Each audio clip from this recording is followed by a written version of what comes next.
Hello, this is the lecture number 10 for determinant chapter of class 12 mathematics, and in the last lecture we have done up to exercise 4.5 and now we are doing exercise 4.6. It is an important topic and most probably you'll get a 6 marks question in your board examination. The topic is solution of linear equation in 2 or 3 variable by matrix method or by using the inverse of a matrix.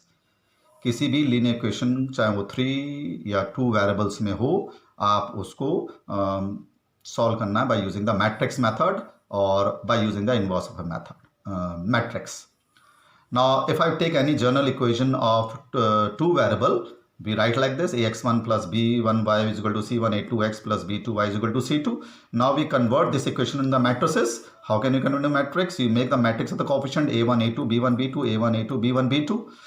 Make the matrix of the variable xy and c1 c2. Now why we have converted into this? Because if we multiply these two, it will be this. See it: a1 into x plus b1 into y, multiplication. a2 into x plus b2 into y. This is the second equation. जब equate करेंगे तो यही आएगा. So first of all you have to convert this into a matrix. Now let this matrix be A, let this matrix be B, and let this matrix, this matrix be X and this matrix be B. Now what you have to find? You have to find this matrix X. So you multiply both sides by A inverse, and A inverse into A is I and I into X is X. So A inverse into B. So means you have to learn this. Then when we convert any equation in linear equation 2 or 3 variable into matrix, the X will be equal to A inverse into B. Similarly is for the 3 by 3. Let us take a 3 by 3 equation. Linear equation 3 variables. a1 a2 a3 b1 b2 b3 c1 c2 3 c3 xyz xyz xyz d1 d2 d3 xyz आपको पता करना है. Now in this you convert in the same method. Coefficient का एक matrix बना लीजिए. Variables यहाँ पर xyz हैं. You make the matrix for the variables and matrix for the constants. Now if this be a, this is x, this is b, so x will be equal to a inverse into b as we discussed here. Now to have a unique solution for any equation, determinant should not be equal to 0. determinant आपका 0 के equal नहीं होना चाहिए. इसको non singular matrix बोलते हैं. Non singular अगर 0 है तो इसको सिंगुलर बोलेंगे. ठीक है. अगर सिंगुलर मैट्रिक्स आ जाता है मतलब जिसका डिटर्मिनेंट 0, इसमें दो कंडीशन है. उसमें एडजॉइंट ए इंटू बी पता करेंगे. Adjoint A into B, you know how to find the adjoint. We know the matrix B. B किसको मानते हैं? कांस्टेंट वाले को मानते हैं. अगर ये नॉट इक्वल टू 0 तो इनकंसिस्टेंट सॉल्यूशन, मतलब उसका कोई भी सॉल्यूशन नहीं है. कोई भी सॉल्यूशन का मतलब there is no value of x Y Z और x y will satisfy the given equation. अगर if adjoint A into B 0 के इक्वल है then either it will be consistent और इनकंसिस्टेंट. कंसिस्टेंट में इन्फाइनेटली मैनी होगा, या inconsistent का मतलब है कि no solution. So this is the basic to find the equation by using the matrix method, and it is a very important question topic, and you will definitely get a question in your board examination. Now I'll discuss the questions based on this exercise, that is exercise 4.6. Easy है. अगर आपको you know how to find the determinants, you know how to find the adjoint, cofactors and inverse. Means that if you know how to find the inverse of a matrix, then the question become very easy, because you have done to find the inverse of a matrix in the last exercise, and you must do it before doing this exercise. So what you have to do in question number 7, 1 to 6 we'll do it later on. I'm starting with question number 7. You have to solve this equation by matrix method. So as we have discussed in the just before, you convert this matrix equation into matrix 5 2 7 3. Matrix A x y matrix x 4 5 matrix B. So इसको हमने x select कर लिया, इसको x इसको B दस. तो x will be equal to A inverse into B. तो it means you have to find the inverse of matrix A. तो कौन सा मैट्रिक्स ए हमारा? ये वाला है. तो मैट्रिक्स का ए का इनवर्स आपको पता करना है. You know how to find the inverse. पहले आप डिटर्मिनेंट पता करते हैं इसका. 15 माइनस 14 1 के इक्वल आ रहा है, 0 नहीं है, तो इसका मतलब यूनिक सॉल्यूशन है. इनवर्स फाइंड करने के लिए कोफैक्टर्स फाइंड करते हैं. Know how find to find the cofactor. a11 column और रो डिलीट करा.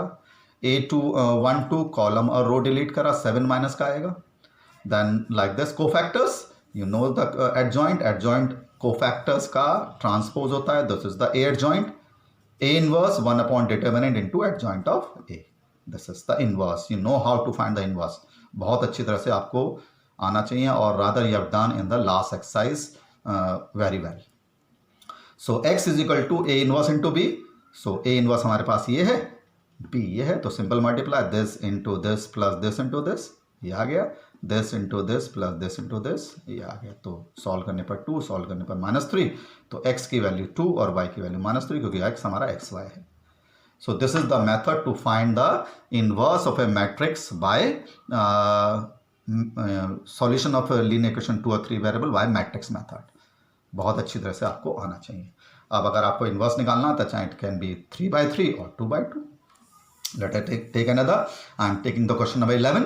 3 वेरिएबल में है, 2x plus Y plus Z is equal to 1, x minus 2y minus Z 3/2, 3y minus 5z is equal to 0, और sorry 9, तो यहाँ पर 0x हो गया, तो यहाँ पर 0 आएगा। देखो तो 2 1 1 2 1 1, 2 minus 2 minus 1, 2 minus 2 minus 1, 0 3 minus 5, 0 3 minus 5, matrix X Y Z, और b तुम्हारा 1 3/2 9, 1 3/2 9, तो a x b, तो x कितना हो जाएगा, a inverse to b, a inverse into b, तो इट मीन्स इसका इनवर्स आपको पता करना है, you have to find the inverse of this matrix.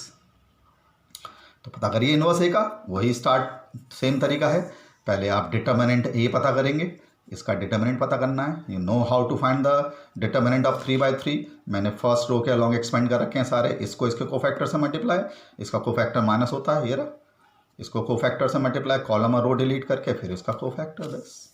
सो इसका डिटर्मिनेंट कितने के इक्वल आ रहा है, 34। You know how to find the determinant not equal to 0, तो आप इसका इन्वर्स पता कर सकते हैं। नाउ इन्वर्स पता करने के लिए पहले आप कोफैक्टर्स पता करेंगे इन सब के। You know how to find the cofactor, a11 a12 a13 a21 a22 a23 a31 a32 a31 और a33, बस।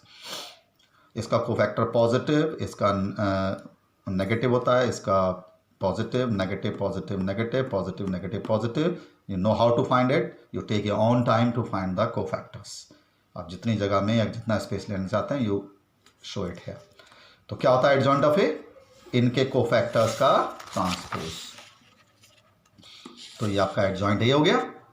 ए inverse 1 upon determinant to adjoint A, तो 1 अपॉन 34 इंटू एडजॉइंट ऑफ। हमें सॉल्व क्या करना है, हमें तो ये सॉल्व करना है, x is equal to A inverse into B, so x is equal to A inverse into B. तो x क्या है, XYZ, A inverse 1 upon 34 into A inverse into B. पहले आप इन दोनों को मल्टीप्लाई करिएगा, बाद में you divided by 34। First of all you multiply this by this and then divide by 4। तो पहले इसको इससे मल्टीप्लाई करिए, 34 17 minus 51। Now divide each element by 34, तो 1 आ जाएगा, 1/2 हो जाएगा, -3/2 आ जाएगा, माइनस 51 अपॉन 34 दिस। तो value of x is 1, y is half and z is -3/2. So if you know to find the inverse of a matrix, this question is very, very easy. Otherwise, it will be difficult. Now, the question number 15 of same exercise. This is the question number 15 of the same exercise. Same ही है, बस थोड़ा सा language थोड़ा सा different. Otherwise, it is same. So what is given? This matrix A is given. You have to find the inverse. You know how to find the inverse. Hence, you have to solve this equation. Hence means you have to use A inverse. ये वाला A inverse करके इसको solve करना है. It is a meaning like this. ज़्यादा difficult नहीं है, बहुत easy as you have done in the last question. First of all, you find the inverse of this. पहले आप इसका determinant find करिए, कितना आ रहा है, -1 के equal, but is not equal to 0. Then cofactors पता करिए. You find the cofactors. You take your own time. Adjoint पता करिए, cofactor का transpose. This is adjoint. A inverse is 1 upon determinant into adjoint of A. 1 upon determinant into adjoint of A. This is the A inverse. ये A inverse हो गया। अब आपको ये equation solve करनी है और ये यूज करना है। देखो ध्यान से, पहले आप इसको मैट्रिक्स में कन्वर्ट करिए, कन्वर्ट इनटू मैट्रिसेस, कोएफिशिएंट का determinant X Y Z this. Now why high, वैसे तो हम लिखते ही हैं ए इनवर्स ए यहाँ पर, लेकिन हम यहाँ पर स्पेशली ध्यान देना है जो मैट्रिक्स ए गिवन है, अगर ये वो सेम है ये वाला दिस सीड वे, तो हम यहाँ पर ए लिख सकते हैं। मान लिया ये ए होता, सपोज दिस इज ए, और ये वाला मैट्रिक्स बिल्कुल सेम नहीं होता तो हम कुछ और मान लेते, इसको बी और इसको सी, तो एक्स हो जाता बी इनवर्स इंटू सी। ठीक है, वो तो अलग चीज़ है कोई, बट यहाँ पर जो इसका जो मैट्रिक्स बना है वो सेम है जो कि यहाँ पर है, इसलिए यहाँ पर हैंस वर्ड लिखा हुआ है। दिस हैंस वर्ड मतलब ए इनवर्स जो आपने निकाला वो यहाँ पर यूज करेंगे। This is the meaning of this. So X is equal to A inverse into B, तो ए इनवर्स आप यहाँ पे निकाल ही चुके हैं, इधर यहाँ पे ए इनवर्स रिप्लेस करिए and multiply to get the value of X Y Z. तो सेम क्वेश्चन इज दिस, यहाँ पर पहले से ही निकलवा लिया गया है आपको A inverse, otherwise the question is same. Thank you. We'll discuss it in the later videos. Thank you.